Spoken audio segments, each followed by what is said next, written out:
Alright everyone, welcome back to another Star Wars Galaxy of Heroes video with Fat Phil, and today we're going to talk about your first Relic 10. Who to spend your first Relic 10 on, and I know everybody wants me to Relic 10 my Wampa. I'm going to tell you guys that as much as I love Wampa, as much as Wampa is king, I wouldn't have even taken him to Relic 9 if it wasn't for operations, and he wouldn't have been...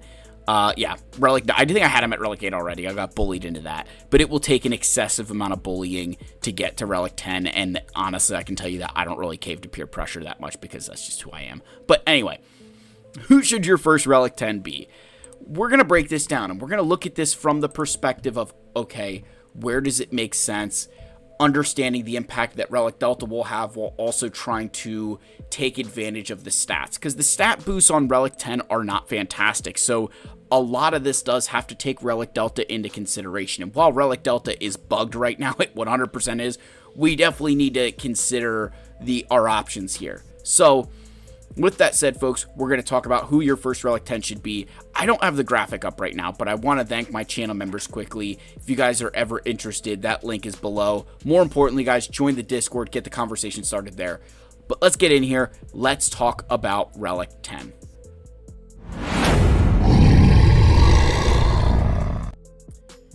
Alright, so I want to address the elephant in the room about Relic 10. Darth Revan. A lot of players were like, he's going to be my first Relic 10. Everybody who says Darth Revan is their first Relic 10 is the exact same player base who was Relic 9ing Sith Assassin because they wanted to win mirror matches.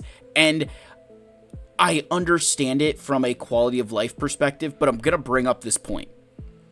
What happened was somebody did Relic 9 Sith Assassin. Then the next person did. Then the next person did. And then you had like 8 people in your fleet shard who all had Relic 9 Sith Assassin. And it went back to just being a coin flip. And it made me laugh. Because maybe it makes one battle easier out of 6 that you do that day. And I don't want to say wasted resources, but you could have invested them smarter. Darth Revan will not be on my recommended list for Relic 10. Just does not make sense. You're not getting enough of a boost. And there is somebody in my fleet arena who does have a Relic 10 Darth Revan. This dude, it's honestly impressive. He's in Carbonite 5, which is even worse. This dude, let's just go here for a second. Every crew member that he has obscene relics on, had obscene relics on them. Like I remember when his Jedi, when Gear 12 was the thing, and Jedi Consular was high relics. Like this dude, it's not what it doesn't look like it. It's not what it once was, where like Jedi Consular. Where's Jedi Consular at? I know there's relics on Jedi Consular somewhere. There it is. Relic 8 Jedi Consular. Oh, I feel validated. So anyway, but this guy has a Relic 10 Darth Revan. So if we go to his ships and we go to the Leviathan. Leviathan is 187 speed at a Relic 10 Darth Revan. Now for perspective in Fleet Arena, mine, or a Relic 9 like this guy has, is 184. 3 more speed is not enough to stop the mirror match from losing. So you're not going to hold your spot in Fleet Arena because you have a Relic 10 Darth Revan. It's not worth it. The only time where this is going to play a significant role where you could justify it is Grand Arena, where if your Leviathan always goes first, you're going to force your opponent to bring out a ship other than Scimitar, or they're going to bring out Scimitar, they're going to lose it, they're going to lose 4 banners. And that only really makes a difference to a small group of players inside of Kyber 1, like somebody like Tassanex or Arsenal, like these top guys in Kyber where every point is going to matter because they're so friggin' good. For me, it's not enough of a difference. For you, it's not enough of a difference. I want to cover that first. Do not do Darth Revan. I am sorry to everybody who thinks that that's a great one or who's already done it. It's not that smart, because if everybody does it, then you're not helping yourself enough and it's completely pointless, because while he's a good character, there are far better options. So let's get into those options.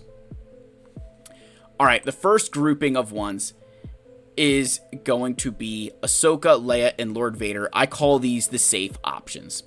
For Ahsoka, it's purely from a defensive perspective. She gains a ton of health and protection. She gains additional crit avoidance, which is good. But again, it's all about Relic Delta with Relic 10. I would say if there is one area that I was wrong on, I thought that Relic 10 would be a kind of separate from Relic Delta, where like it would be worth it to do Relic 10 even if Delta didn't exist. It's not the case. They definitely released Relic Delta because Relic 10 isn't that good. So the characters that benefit most from this are the ones that would be the most impacted by Delta, and Ahsoka as a galactic legend is one of those characters, right? From a defensive perspective, make her that much worse, especially if you are someone that splits Ezra away from her. If you are splitting Ezra away from your Ahsoka, that opens up a lot of non-galactic legend counters. Boosting her to Relic 10 could potentially stop some of those from happening. The next character I had was Leia. This is kind of the opposite side, where she's more of an offensive galactic legend. Boosting her to Relic 10, again, she's going to gain similar stats to Ahsoka because they're both tanks.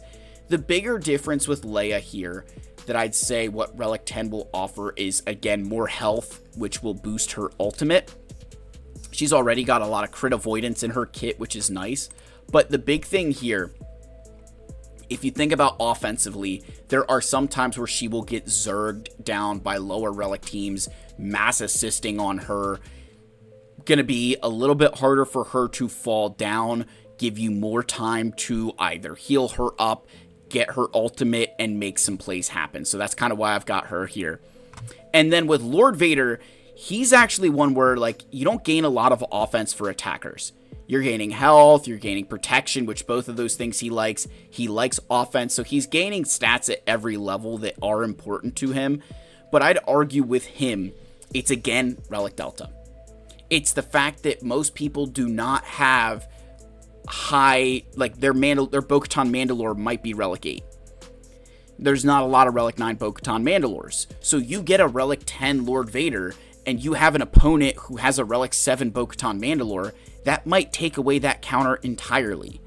You know, I saw against a 1 Relic threshold difference Lord Vader where my Bo-Katan Mandalore battle felt that much harder, let alone if it gets to 2 or potentially 3 Relic difference, how much worse that could be. So these GLs I call safe because they're pretty, you can see, I'd argue you could feel that difference immediately with them.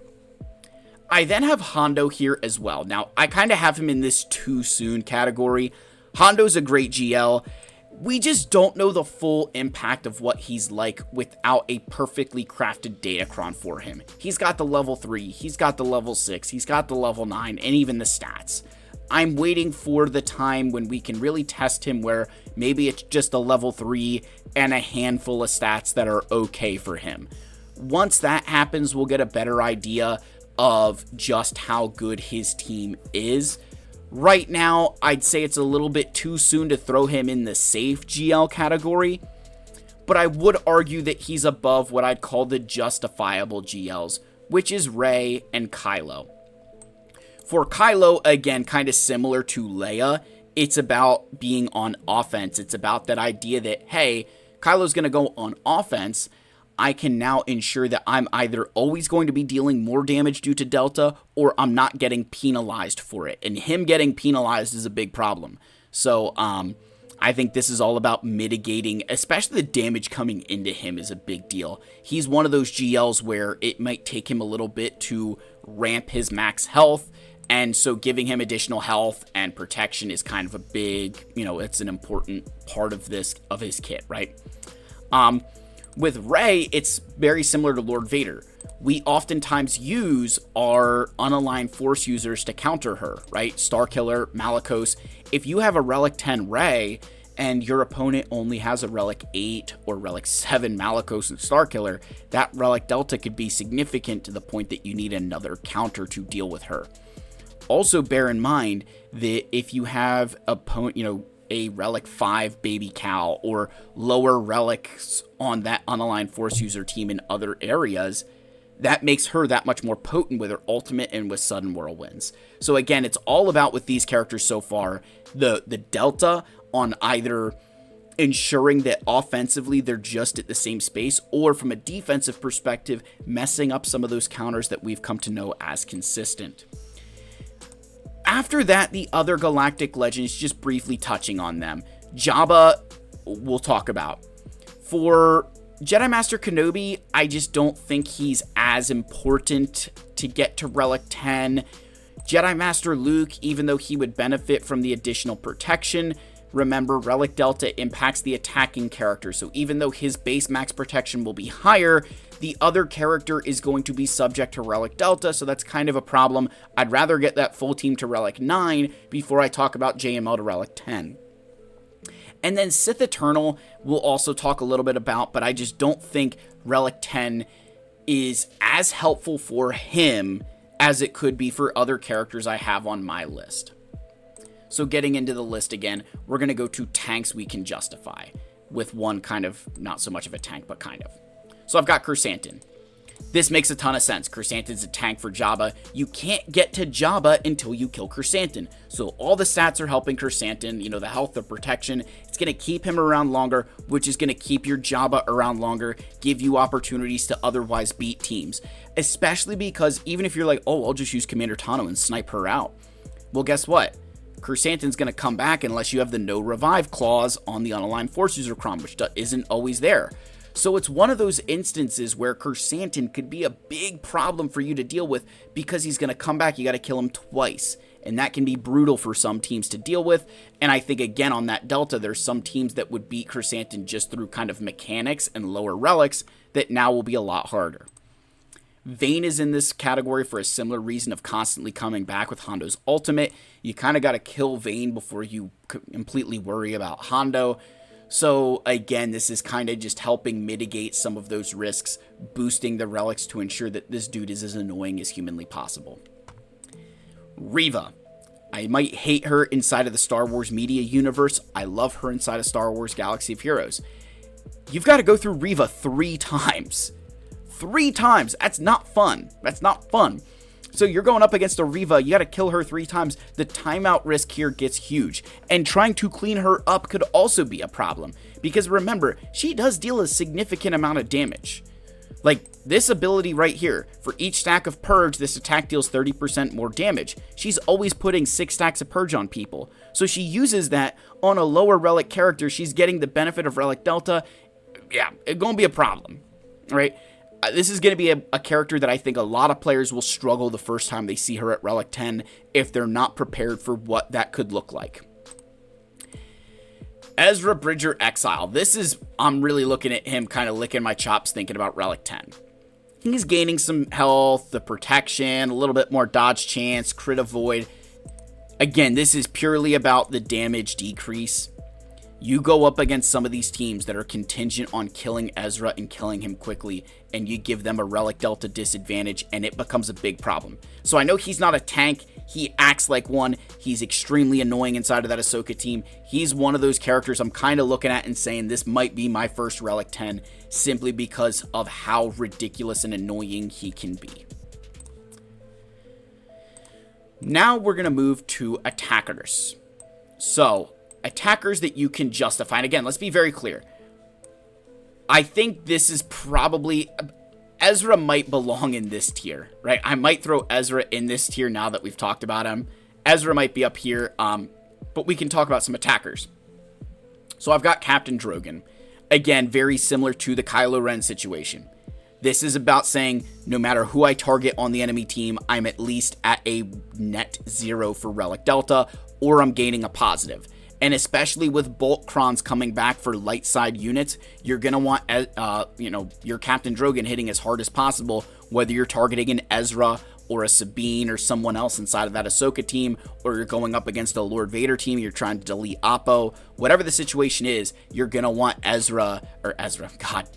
you're going to want Captain Drogon hitting as hard as humanly possible, and the Relic 10 could help him. He's not gaining a ton of extra offense, right? He's gaining about 400 extra offense. It's more so for him just about mitigating the delta. Darth Bane. This goes, I think, in 2 ways. Number 1, it opens up you going up against a team with like a Relic 9 team that he's got the Relic 10. So now dealing more taking less, because he goes both ways. He can deal a ton of damage. He can also take a ton of damage. So this is just about making sure that he is as thick as humanly possible. He's priority over Sith Eternal, in my personal opinion. I will die on that hill. I'd rather have Darth Bane than Sith Eternal at Relic 10 to mitigate or take advantage of any of that delta. And the stats are obviously good for him, especially down here. Deal damage based on his max health. He's gaining that. You've got physical damage up here. Gains 20% offense, which can't be resisted. He's gaining offense. All that is good stuff. Bo-Katan, Mandalore, and Beskar Armored Mando. I'm going to back out here just so we can see them both. This goes into how we use them to oftentimes counter galactic legends like Lord Vader or even GL Ahsoka when Ezra isn't present. Boosting their relics up to 10 can mitigate that, especially with Beskar Armored Mando being a pilot. But with Bo-Katan, I think this is more so going to be that she's a tough character to kill as it is, and now she's even more challenging, and Beskar Armored Mando just going to make Whistling Birds that much more of a nuisance to deal with. So I kind of have those two there again as attackers that I could, potentially justify. And there might be others, but these are the ones I'm pointing out first. Then we've got the sneaky support category, and this is not an all-inclusive list, but these are just a couple that I thought I'd like to highlight. So we've got R2-D2 to start things off. This isn't because he's gaining a ton of stats, right? We've talked about it. You're not getting a ton of stats here, even though they're all good stats for R2-D2. The bigger reason is, again, about survivability in the Leia team. R2-D2 is one of those units that if you lose him, you are cooked. So this is just about mitigating your chances of losing R2-D2 in that fight. It's going to keep him alive longer, which is going to allow Leia to get ultimate, allow Leia to do more work because he's sticking around. Next is Luthen, and this is actually because of the Rebel Trooper that he summons, where the stats scale with the summoner. So again, in this particular example, if you bring Luthen up to Relic 10, that tank is that much more impactful. And that tank is friggin' annoying. It's not a fun tank to deal with. I really think this could be kind of a sleeper pick for some players when you're looking at it, where you've got that Saw Gerrera team and all of a sudden Luthen's hitting like crazy, the tank's hitting like crazy because of the stats from Relic Delta. This is one, again, that I would say is a little bit of a sleeper pick, probably a bit more niche. You've done a couple of them. Luthen enters that conversation.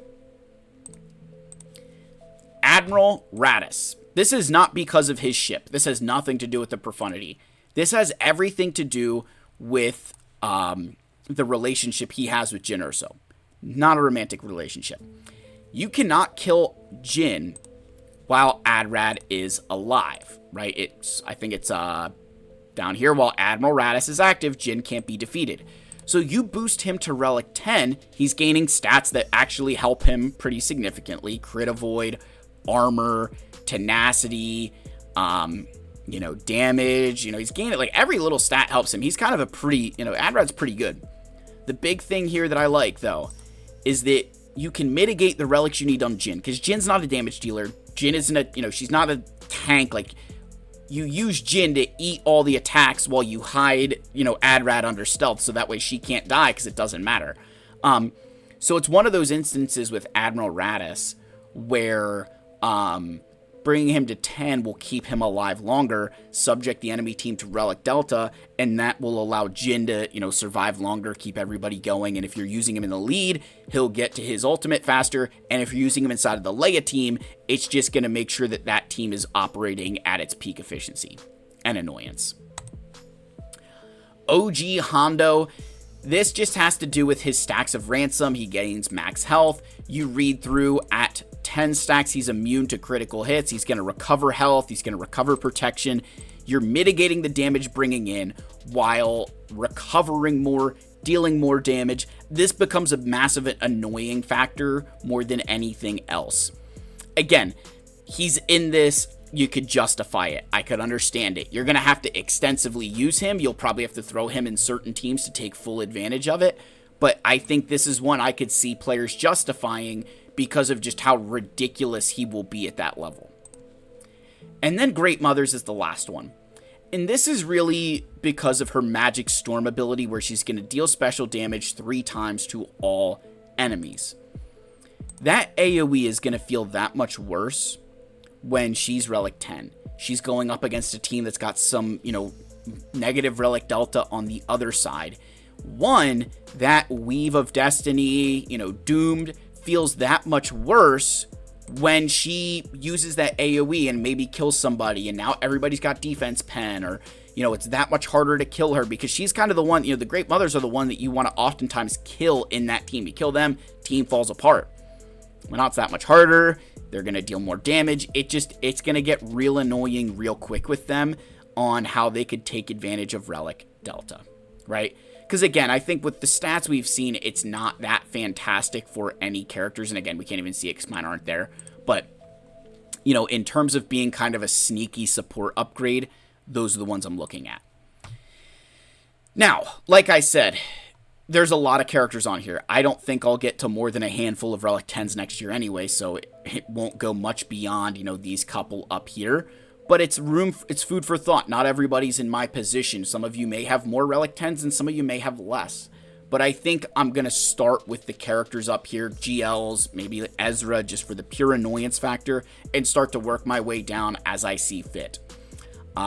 We'll talk more about characters I would invest more relics into, not just with Relic Delta, obviously with Relic Delta, but also with the increased resources we have. There's going to be some conversations there. We'll also have to do some videos talking about signal data and how to handle that, because that's going to become a much worse bottleneck. But I at least wanted to talk about Relic 10s here, give you guys some food for thought on where I think you want to invest that first one. So, like, subscribe, comment. I love you all. If you're still watching, Wampa is king in the comment section. You guys are the best, and I'll see you in the next video. Cheers, my friends.